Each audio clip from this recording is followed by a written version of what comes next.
The economic crisis began in Thailand, which caused Thai baht to collapse and forced Thai government to float the baht. Moreover, it burdened Thailand with foreign debt which created a bankruptcy to the country even before the Thai currency collapsed. After that, it spread to Malaysia, Singapore, Philippines, and Indonesia, by not forgetting China, Japan, Korea, Taiwan, as well as Hong Kong. A year later, it spread its dilemma to Russia as well as Latin America, where it collapsed the stock market and depreciated the values of the currency. Furthermore, the East Asian countries also faced the internal economic dilemma that resulted numbers of enterprises and companies to experience the bankruptcy. The situation at that time was too bad, so Malaysian government had to find economic sources to mitigate the impact of borrowing or debt through internal and external sources. So, what are the impacts of 1998 financial crisis to Malaysia?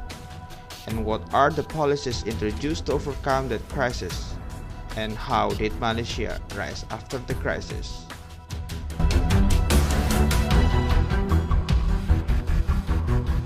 An Asian financial crisis reached Malaysia. It caused hard impacts on its economy. Malaysian economy was mainly affected in its construction, manufacturing, and agricultural sectors. Meanwhile, the financial crisis not only hit Malaysia in its economy, but also in its society and politics. Among the economic impact are Malaysian ringgit depreciated by almost 50% from 2.42 ringgit Malaysia equal 1 USD in April 1997 to 4.88 ringgit Malaysia equal 1 USD in January 1998. The decline of foreign direct investment, which means investors reduced their investment to avoid any loss during the crisis. In societal impact, its effect, inflation rate, unemployment, healthcare, and educational sector.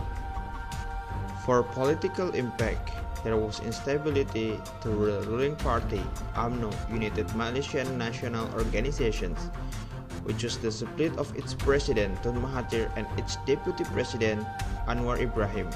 Mahathir confessed that the two cannot be together politically. During the crisis, Anwar Ibrahim wanted Mahathir to step down because of corruptions, cronyisms, and nepotisms. And also Anwar Ibrahim wanted IMF loans while Mahathir rejected it. The dispute between the two continued and it caused significantly into political instability during the crisis time.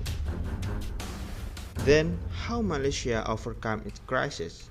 There were several actions taken by the Malaysian government to overcome the financial crisis during 1997-1998, such as using foreign exchange rate policies, selective capital controls, expansionary fiscal policy, National Economic Action Council, National Economic Recovery Plan. Those policies were implemented in stages as the substitute as the financial assistance by IMF. Through those policies, Malaysia finally recovered from the crisis. How did Malaysia rise after the crisis? First, control immediately arrested the outflows of capital that were causing the depletions of the Bank Negara reserves. Second, the Kuala Lumpur Composite Index fastly recovered.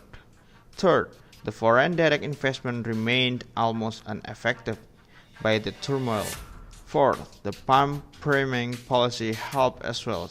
It affected the reviving of demand, consumption expenditures, public and private. Fifth, income of the government also increased. The Asian financial crisis not only has relations with the economy, but also it has correlation with the instability of the politics in the country.